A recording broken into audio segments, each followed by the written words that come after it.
پہ ڈاکٹر صاحب ایک بات اور بتائیے کہ عباسی حکمرانوں کی جانب سے تسلسل سے ایک تو آپ علیہ السلام پر کیا جانے والا ظلم و جبر، اور دیکھیں میں تو یہ سمجھتا ہوں کہ اس سے بڑا ظلم اور اس سے بڑا جبر ہو نہیں سکتا کہ جن کی وجہ سے مدینہ منورہ بنا، ان کی آل کو مدینہ منورہ سے نکال دیا گیا. اس سے بڑا ظلم ہو نہیں سکتا. اور 4 برس کی اس وقت آپ کی عمر تھی، ظاہر ہے امام نقی علیہ السلام آپ کے والد گرامی کے ساتھ آپ کو جو ہے وہ چھوڑنا پڑا، پھر سامورا آپ جو ہے منتقل ہو. ایک تو بتائیے ظلم و جبر کی داستان جو ہے. دوسرا عباسی حکمرانوں کی جو آپ علیہ السلام سے جو خوف کی وجہ تھی وہ بنیادی طور پہ کیا تھی؟ ایک بات تو مجھے جو سمجھ آتی ہے کہ ظاہر ہے وہ چونکہ سرکار علیہ السلام کی بشارتیں اور امام مہدی علیہ السلام کی تشریف آوری بھی ہونی یہ بھی، لیکن اس کے ساتھ ساتھ کیا معاملہ تھا ذرا بتائیے. بسم اللہ الرحمن الرحیم. بحمدہ تعالی آج بڑے ہی اچھے موضوع پر اور بہت بڑی شخصیت پر ہم اظہار خیال یوں کر رہے ہیں کہ اپنا حصہ شامل کر رہے ہیں. سب سے پہلی بات تو یہ ہے کہ مورخین نے یوں تو عہد بنی عباس یعنی سلطنت بنی عباس کو 4 حصوں میں بانٹا ہے سیاسی اعتبار سے. ایک ان کا عہد عروج کہلاتا ہے سیاسی اعتبار سے، ایک زوال کہلاتا ہے، پھر عہد محکومی ہے اور دیگر ہیں.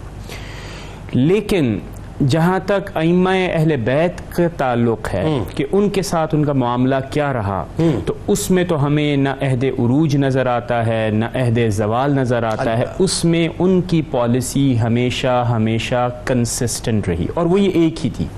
وہ یوں تھی کہ چونکہ اہل اقتدار کا مقصد یہ ہوتا ہے کہ لوگوں کو اپنے ساتھ یوں جوڑا جائے کہ وہ ان کی حکمرانی پر راضی ہو جائیں. ٹھیک ہے. لیکن ائمہ اہل بیت کا کردار، آپ کے علم میں گہرائی، آپ کی روحانی قائدانہ صلاحیتوں کی وجہ سے ہمیشہ سے لوگوں کا مرجع ائمہ اہل بیت رہے. اور بالخصوص امام حسن عسکری اور بالخصوص آپ کے والد گرامی امام نقی رحمۃ اللہ تعالی علیہ السلام. آپ اگر غور کیجئے تو ان تمام بزرگ ہستیوں نے حضور پرنور حضرت محمد مصطفیٰ صلی اللہ تعالی علیہ وسلم کا اسوہ حسنہ ہمیشہ ہر حال میں، چاہے معاشرے کے حالات کچھ بھی ہوں، آپ نے ان قائدانہ صلاحیتوں کی بنیاد کے اوپر دین کو ہمیشہ زندہ رکھا.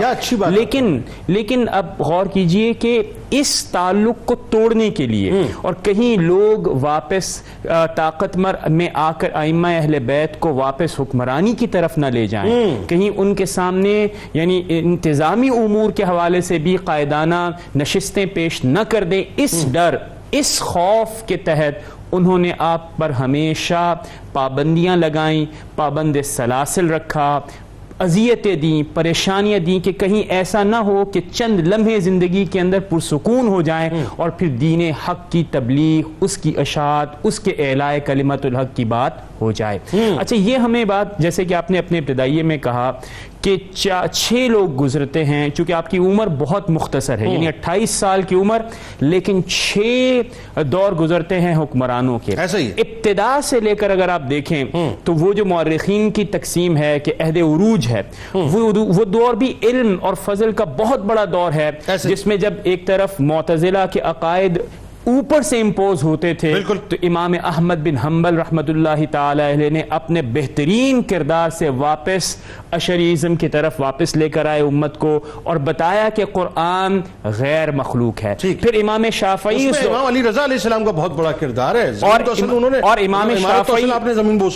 شافعی رحمۃ اللہ تعالی علیہ نے جو حدیث کا ریوائول کیا وہ بھی اسی دور کی ہے. لیکن اسی دور میں امام